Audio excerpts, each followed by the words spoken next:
নির্বাচনের আগে নতুন পে স্কেল নয়, স্পষ্ট করলেন বাংলাদেশ ব্যাংকের গভর্নর ড আহসান এইচ মনসুর।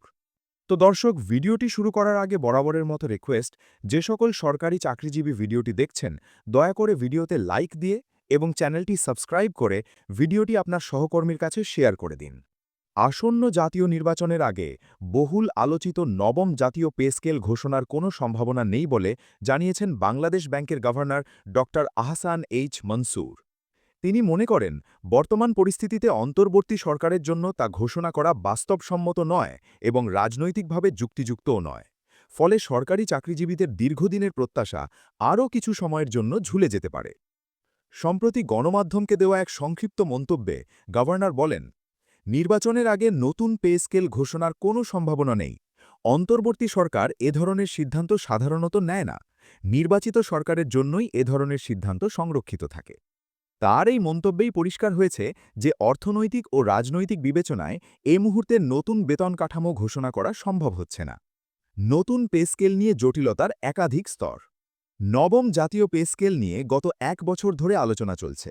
সরকারি কর্মচারীদের বিভিন্ন সংগঠন কাঠামোগত বৈষম্য, গ্রেড সমস্যা, ন্যূনতম বেতন ও মূল্যস্ফীতি নিয়ে আন্দোলন করেছে।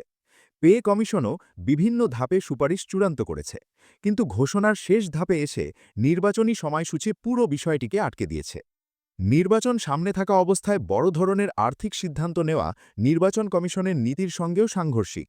আবার রাজস্ব ব্যয় বৃদ্ধি সরকারের অগ্রাধিকার তালিকায় নেই, কারণ অর্থনীতি মোকাবিলা করছে মূল্যস্ফীতি, রাজস্ব ঘাটতি ও বৈদেশিক মুদ্রা সংকট।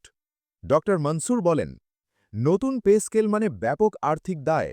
নির্বাচনের আগে তা ঘোষণা করা অর্থনৈতিকভাবে চাপ তৈরি করবে এবং রাজনৈতিকভাবে প্রশ্ন তুলবে। তাই সিদ্ধান্তটা নির্বাচন পরবর্তী সরকারেরই হওয়া উচিত। পে কমিশনে 1:8 অনুপাত চূড়ান্ত। এদিকে পে কমিশনের একটি নির্ভরযোগ্য সূত্র জানিয়েছে, বেতন কাঠামোয় সবচেয়ে আলোচিত বিষয় ছিল ন্যূনতম ও সর্বোচ্চ বেতনের অনুপাত। এ প্রশ্নে কমিশনে ৩টি প্রস্তাব ওঠে: 1:8, 1:10, 1:12। দীর্ঘ আলোচনার পর 1:8 অনুপাতের উপর ঐক্যমত গঠিত হয়েছে বলে সূত্র নিশ্চিত করেন।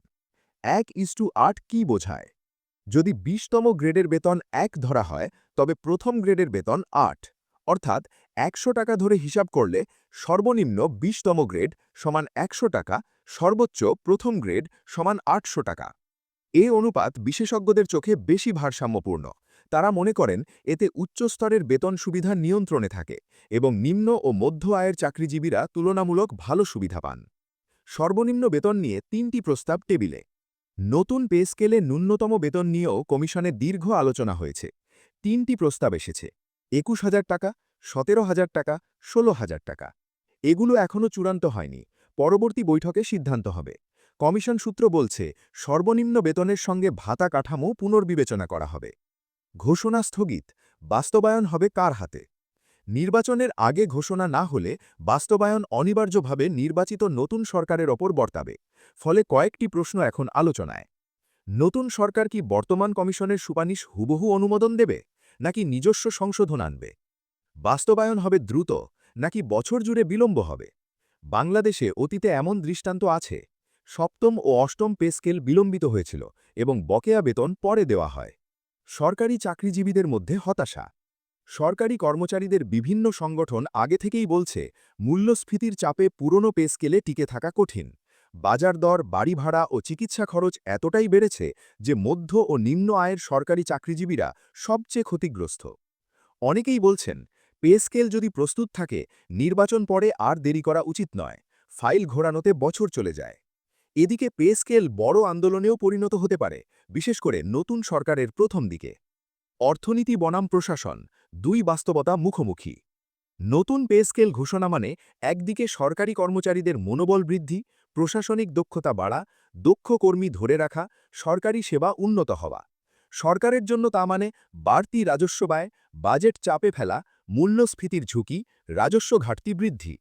গভর্নর ড মনসুর স্পষ্টভাবেই অর্থনৈতিক যুক্তি তুলে ধরে বলেছেন, সময়টা উপযোগী নয়, নির্বাচন পরবর্তী সরকারই ব্যাপারটা সামলাবে। সব মিলিয়ে বলা যায়, নবম পে স্কেল ঘোষণার পথ এই মুহূর্তে স্থগিত হলেও প্রসেস থেমে যায়নি। পে কমিশন কাজ করছে, চূড়ান্ত খসড়া প্রায় প্রস্তুত এবং কাঠামোগত সিদ্ধান্তগুলো নিশ্চিত হয়েছে। এখন শুধু অপেক্ষা নতুন সরকারের রাজনৈতিক সিদ্ধান্তের, যে সিদ্ধান্ত সরকারি প্রশাসনের ২২ লাখ কর্মচারীর আর্থিক ভবিষ্যৎকে প্রভাবিত করবে। এই ছিল আজকের আপডেট। নবম পে স্কেল নিয়ে আরও সর্বশেষ খবর পেতে অবশ্যই লাইক, কমেন্ট ও সাবস্ক্রাইব করে সাথে থাকুন।